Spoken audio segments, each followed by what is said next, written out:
Morning. One of these better mornings, really. We got a bit of a wind. We had a little bit of a drizzle in the night, and the weather forecast promises a little bit more rain, maybe even some thunderstorms, which would be very logical because we've had a very hot weather lately. But it's not just good because of that. There's a lot of things. Today we're going to have the result of my PSA test. I was at the clinic yesterday and had it blood taken.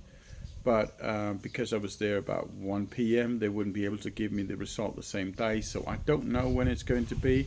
Normally, if I get there in the clinic at 7 o'clock in the morning, 7:30, they'll have it for me on my line between 5 and 6. So I don't know how many hours they need to do that. But I suspect they'll have it somewhere after lunch. And I'm very positive. Let's just see how that is going to manifest itself in the results. But I am positive because I am now finally on track. As I've mentioned in other videos with my RSO protocol. I mean, I'm not doing it the way they are describing on the internet because I'm hoping that the entourage effect and all that I'm doing with will do the job. But here we have 1 gram of RSO, or FICO if you want. I even got higher doses right here. There's like 3 grams in this one here, which means I have got all I need in order to get this working.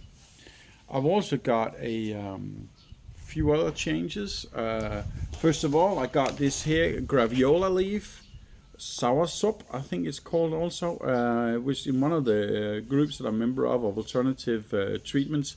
This one here was really hyped up as being something special, better than green tea. Also happened to come across some videos that I haven't looked further into really, about how the industry of tea production is really doing things if you're talking big scale, and you basically just get worthless powder with a little bit of taste to it. So if you want something real and really good, you gotta know where you buy them. So this is something also very new to me. Obviously, it is logic. You gotta know where you buy your things if you want what quality. But tea has never been my thing. I've always been a coffee guy. So I'm only drinking tea because of my little issue here. Now I also just happens this morning to sit and relax with a little bit of video, and there was an 11-minute shot of a woman that I've been followed a bit before, can't remember her name though, doing a lecture on the value of exercise in general in terms of health, but especially vigorous exercise in terms of killing cancer, which is a very interesting topic. And I just come to realize that I think my butt has been saved by the fact that I'm always doing exercise to a certain degree. Because my tumor, I've got 2 tumors, one in the one side and one on the other side. And the bigger one is about 4.5 centimeters times 3.5. So it's a big bugger. And the other one is about half that size. And it's always puzzled me a little bit. How can it be that I have a metastasis so small in a lymph node that a CT scan wouldn't catch up on it? But I have 2 tumors that are gigantic. I mean, I hear friends who have PSAs at a lot less, but also with like pea-sized small tumors. And so why can I have this huge lump and not have a number in the thousands? And not have more metastases? And we are even talking the more dangerous version of the Gleason 9, because you can have a lower and a bigger one, and I'm in the bigger one, so I'm just one small step from being the highest you can be, a Gleason 10. And yet I have that little bit of metastases. My doctor said, my oncologist, that with a PSA number in the 80s, or the 124 as it was initially, that he was 100% sure it was a spread to the bones. And that's further away than the lymph nodes.